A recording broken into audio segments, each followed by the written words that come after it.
for me, the only thing that ever matters is the result. And winning is the only thing that ever matters. I'd expected to win more games in the first 20 games. The run of results haven't been acceptable. That's been something which we're well aware of, has been spoken about, and is the reality of the situation. So we have to stand up, we have to accept that. Craig is the director of football. I am the head coach. I am responsible for the first team. When things aren't right on the pitch, blame me. Under the spotlight and right at the heart of it, Ian Cathrow's done his talking this week. Now it's time for his team to follow suit and start building momentum.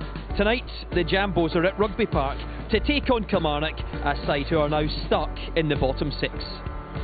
Lee McCulloch's men did all they could to reel in Partick Thistle, but their fate was sealed last weekend. It's the 9th time in 10 seasons they find themselves below the divide, a stat they surely need to address in the coming years. For now though, they must focus on finishing strongly and steering well clear of the relegation fight.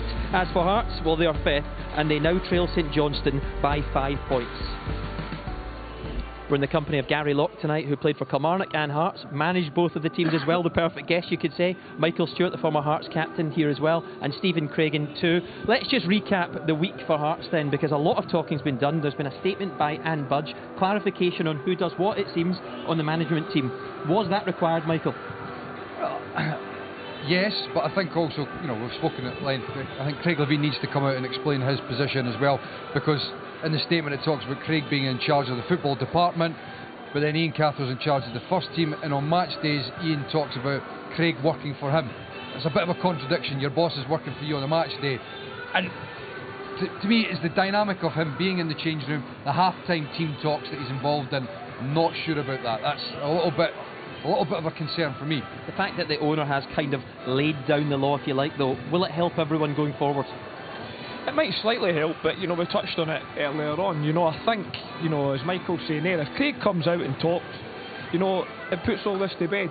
It's as simple as that. He is head of the football department, so I would expect to hear from Craig this week rather than Anne Budge. It definitely would help, but the thing that will help the most is getting results. Because if you get results, all that gets put to bed and it gets forgotten about. And unfortunately at the moment, that's not been happening. What's your take on all this? Clearly, they need to put a winning run together, don't they? Or else they're not going to finish 4th, and that seems to be the minimum aim.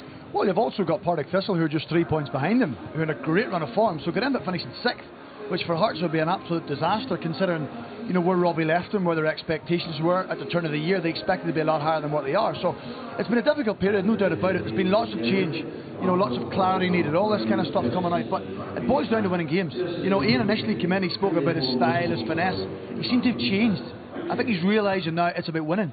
All the other stuff and all his credentials and what he's done in the past is now out the window. Gary will tell you well, you're judged on your team, on your result at that moment. And at this moment they're not good enough. And Craig, you know yourself as well, a new manager comes in with new ideas. If you don't get results, then the players are going to be questioning slightly, is this what we're doing the right thing? If you do get the results, then all of a sudden the players buy into it as well.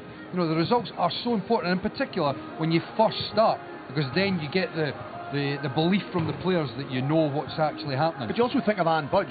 Her background in business is completely different to the football business, where you're scrutinised.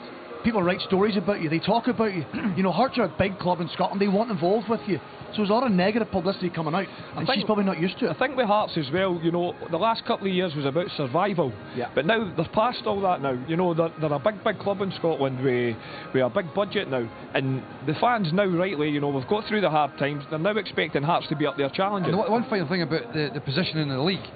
4th place is important because it looks like you'll get into Europe. If you don't get into Europe, then you're going into the Betfred Cup earlier in the season, and it's a lot of these teams are looking upon it as pre-season against lower league teams. If you don't get good results there, all of a sudden the pressure gets ramped up early on as well. Good competition that, isn't it? Yep, very good. Right, let's just have a look at the teams then. I can tell you Hearts are unchanged. As for Kilmarnock, let's not forget they still need points. They've made a couple of alterations, Lee McCulloch has. Chris Boyd is back into the team. Connor Salmon ineligible to play against his parent club Hearts. Christopher Ayer was ineligible last time out against Celtic, his parent team, but he comes back in and Scott Boyd drops onto the bench. Right, let's hear from the interim manager here then, Lee McCulloch, and the Hearts head coach, Ian Cathro, have been speaking to Ailey Barber. Lee, a couple of changes tonight. One noticeable absentee is Scott Boyd. What's his situation? Yeah, injured in training during the week, so Scott's going to be a big loss to us. We've got Gary Dicker that can go back in there and prove that numerous times this season. He's done well in there. And I think Gary helps us pass the ball a little bit more better out for the back as well. Not a natural defender, but comfortable on the ball. So we'll be looking to pass it out and cause Hearts problems, obviously. Ian, you come here after a good win last week. You name the same team. How vital is it that you push on from that and do the same again here tonight? It's essential. We spoke about that almost immediately at the end of the last match, that it was important in that moment that we got the victory and that we got that over the line, but we immediately focused on what is tonight's game, and that's because tonight it becomes an important step for us. Home form's a massive thing, and it hasn't been the best for a little while now, not even just this season. So Peter, Paul, myself have decided to put the boys in the away dressing room and to try and keep a freshness in the home dressing room for match day. Just any 1% helps. So we've done that, and hopefully it worked the last game, so hopefully we can get a result tonight. How much pressure is on you to secure that 4th place this season, starting with tonight and tonight's game? Well, the pressure that's on me is what is determined by me and ourselves as a staff and ourselves as a group of players that make up the team. So we determine that. The pressure that we put on ourselves is higher than what anyone on the outside could put on us. So from that point of view, it really does make no difference. All the best tonight, Ian. Thank you. Okay, thank you. Important night for both of the managers, if you like, because Lee McCulloch is still trying to get the job here. Does he deserve the job?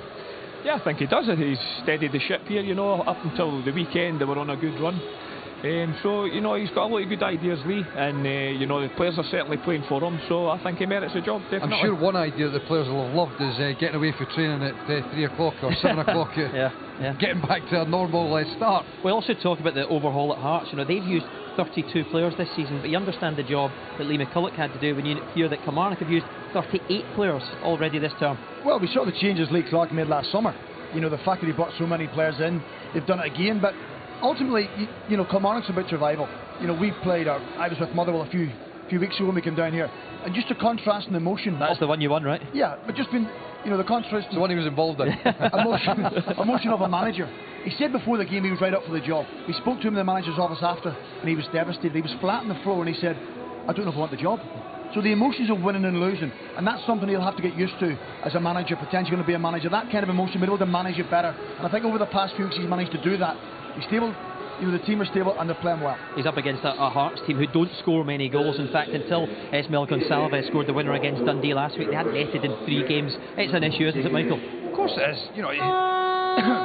The two main important things in football: keeping it out at one end and scoring at the other. And unfortunately for Hearts, they've not scored enough. Esmail Gonçalves coming in January. These are 2 great goals that he scores against. This is a really good finish against Motherwell, but he's not had a great deal of chance. There's not been as if he's missed a number of opportunities. This is a really nice finish against Dundee as well. So the main concern for me is the fact that Hearts haven't been creating enough opportunities for the guys up top. Esmail Gonçalves, for me, he's not an out-and-out striker. He's somebody that likes to float. And I think Hearts, in the close season, they want to go and try and find somebody that's going to be like a guy that's going to lead the line. Because Esmail Gonçalves is somebody that likes to go and link the game, and he'll chip in with goals as well. But they need a main number 9. OK, gentlemen, thank you very much for now. Who will prevail here? That is the question. It's a tough one to call. The 3rd meeting this season, on each occasion, the home side has taken the points. We'll find out shortly if that trend continues.